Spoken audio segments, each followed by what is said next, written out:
Je disais, nous lirons la parole de Dieu dans le livre de Hébreux 11, le verset 1er et 2, et nous allons sauter pour lire le verset 6. La parole de Dieu déclare: Or la foi est une ferme assurance de choses qu'on espère, une démonstration de celles qu'on ne voit pas. Pour l'avoir possédé, les anciens ont obtenu un témoignage favorable. Le verset 6. Or, sans la foi, il est impossible de lui être agréable, car il faut que celui qui s'approche de Dieu croit que Dieu existe et qu'il est le rémunérateur de ceux qui le cherchent, parole du Seigneur.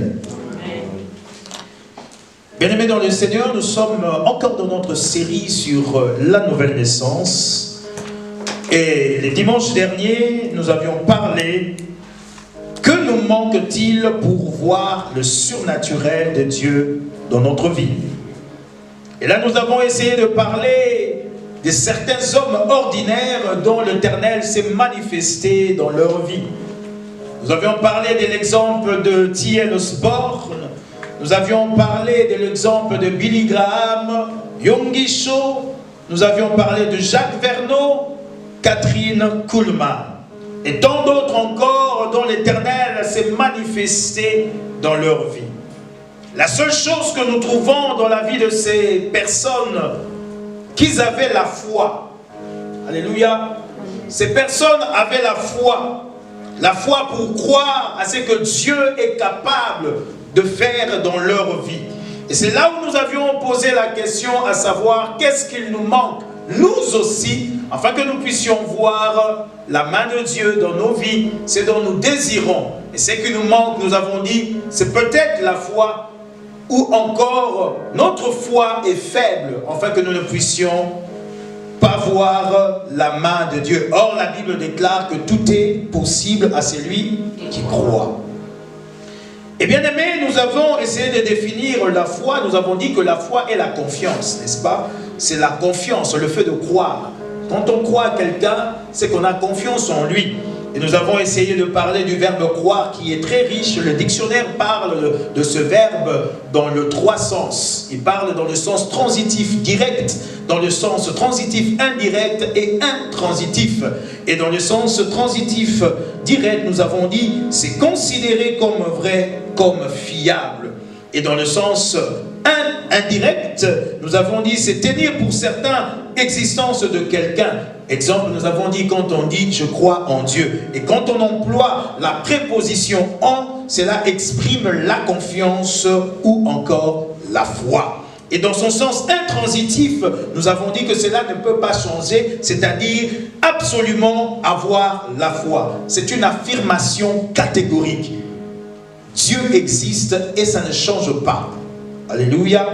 C'est de ça que nous avons parlé le dimanche dernier. Et nous avions dit quelque chose d'important, que Dieu n'est pas étonné par rapport à nos louanges. Dieu n'est pas étonné quand nous parlons. Mais Dieu est étonné quand il voit où il trouve la foi.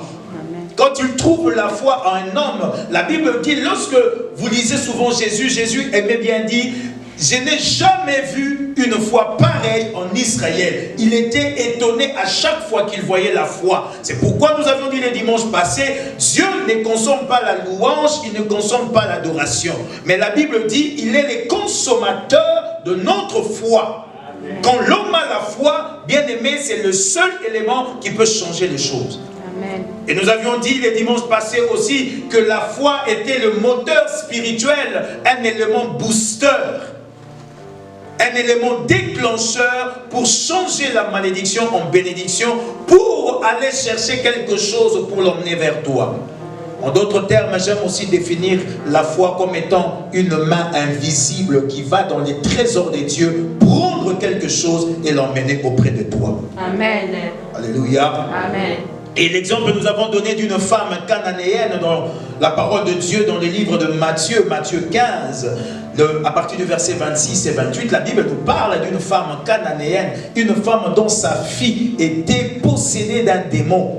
Mais cette femme alla auprès de Jésus, cria pour que Jésus puisse intervenir en faveur de sa fille. La Bible dit, Jésus dit à cette femme, la nourriture des enfants n'est pas destinée aux chiens. C'est là où je disais les dimanches passés, si c'était toi, si c'était moi, que quelqu'un te dit comme ça, pour dire vrai, je lui dirais, je n'ai plus besoin de toi, je n'ai plus besoin que tu fasses quoi que ce soit pour moi.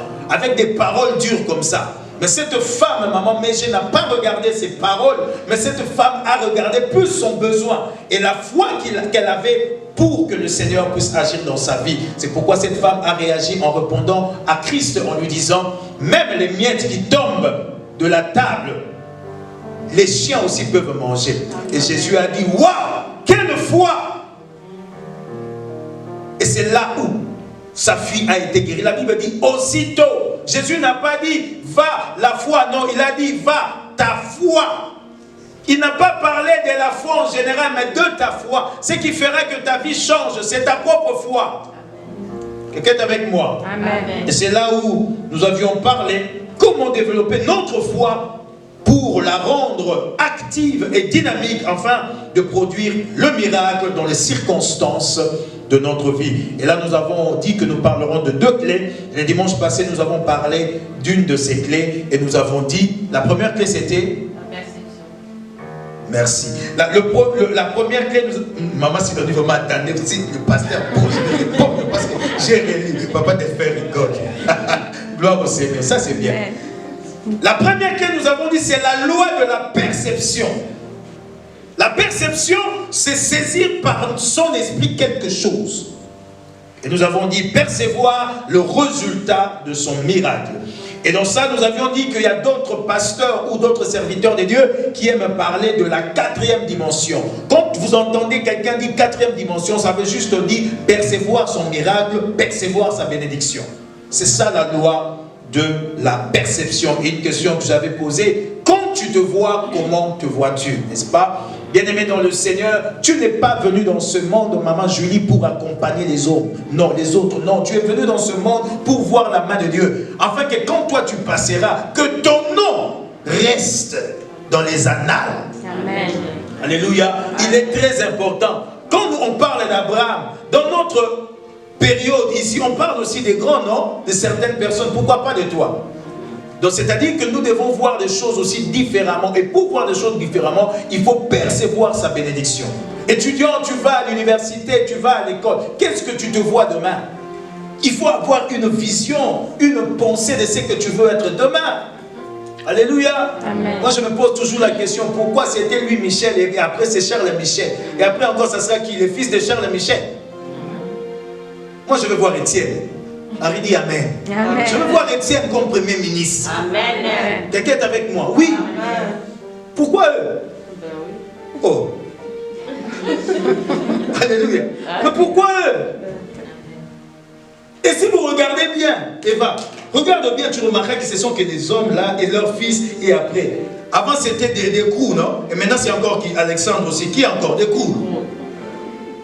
Pourquoi eux? Mardoché, ministre de la Santé. Amen.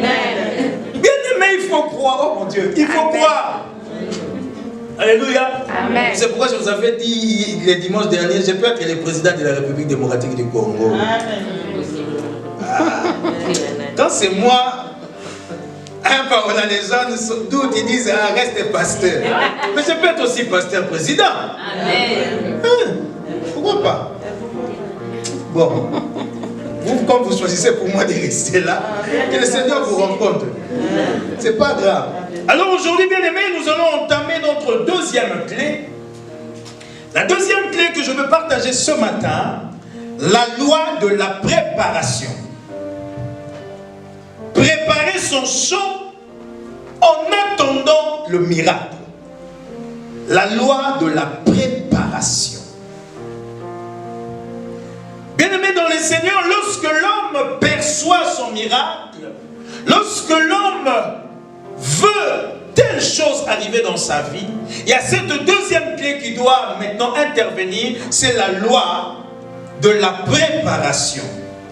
Bien-aimé, si je peux nous parler d'une histoire, il y avait 2 fermiers qui priaient pour qu'il pleuve pendant le temps de la sécheresse.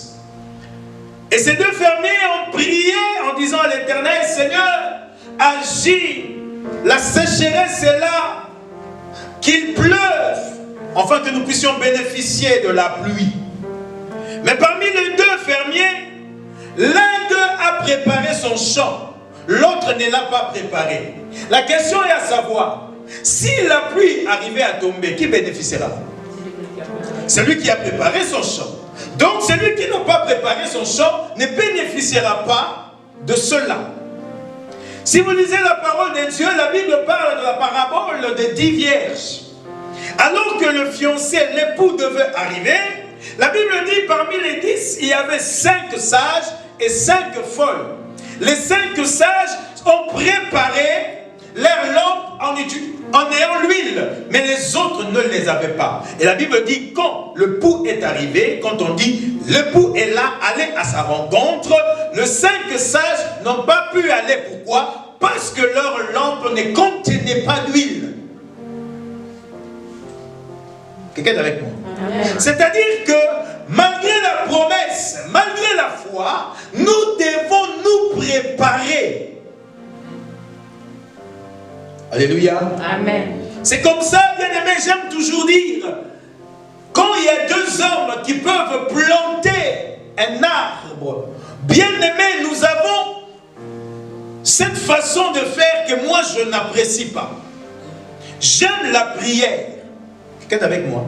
Oh, en tout cas, ceux qui sont avec moi le savent. J'aime prier.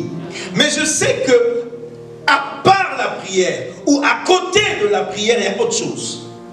Tu peux avoir la foi, mais si tu ne te prépares pas, tu pourras traiter Dieu de menteur. Quelqu'un est avec moi? Amen. Dieu ne descendra pas pour tout faire pour toi. Il y a des choses que tu dois faire. En fait, c'est ça ce que je veux nous enseigner ce matin. La loi de la préparation. Un homme, 2 hommes ont planté un arbre. Le premier s'agenouille devant l'arbre, il le prie en disant, Seigneur, je crois que mon arbre va pousser.